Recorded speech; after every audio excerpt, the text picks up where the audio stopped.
Hai girlies, welcome back to Girls Beyond YouTube channel. Siapa nih yang lagi sibuk mikirin buat kuliah di PTN?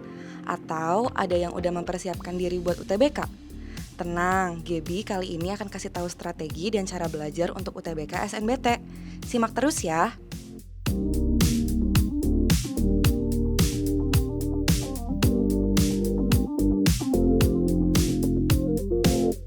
Yang pertama, buat jadwal belajar jangka pendek.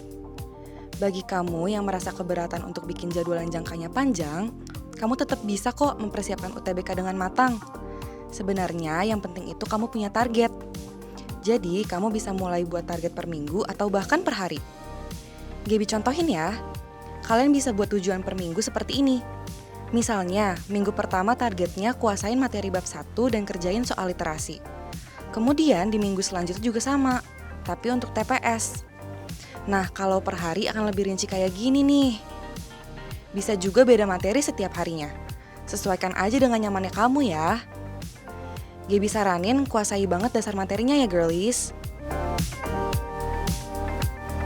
Next, siapa yang udah dahuluin belajar materi yang gak dikuasain tapi malah makin males belajar? Ada cara lain loh girlies. Coba deh mulai belajar dari materi yang kamu suka. Soalnya, rasa penasaran yang datang dari diri sendiri itu bisa ningkatin semangat belajar loh. Kamu bisa buat bagian prioritas materi teks dengan priority matrix seperti ini. Di kolom kiri atas adalah prioritas pertama yang akan diisi dengan materi yang paling kamu suka dan tingkat kesulitannya rendah bagi kamu. Kemudian di bagian kanan atas, isi dengan materi yang kamu suka tapi soalnya sulit.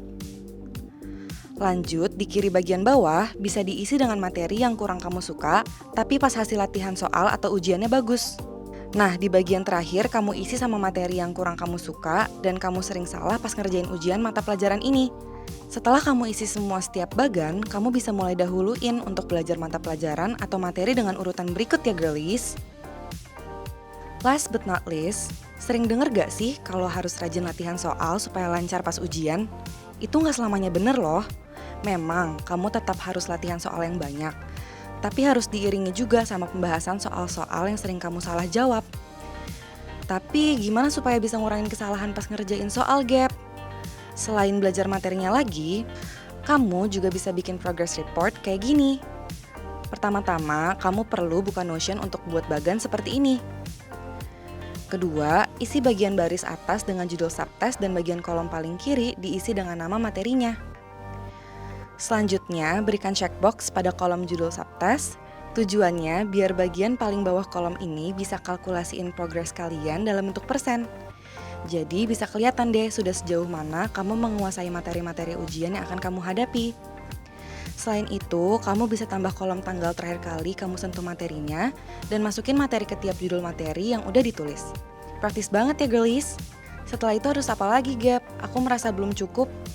Setelah itu, coba percaya sama diri sendiri, ingat tujuan belajarnya untuk apa. Berdoa dan jangan lupa istirahat. Gunakan kesempatan ini untuk mengenali diri sendiri dan mengapresiasi diri kita setiap berprogres. That's all from Gaby. Kalau kamu punya cara lain, bisa banget share di kolom komentar ya girlies. See you in another video.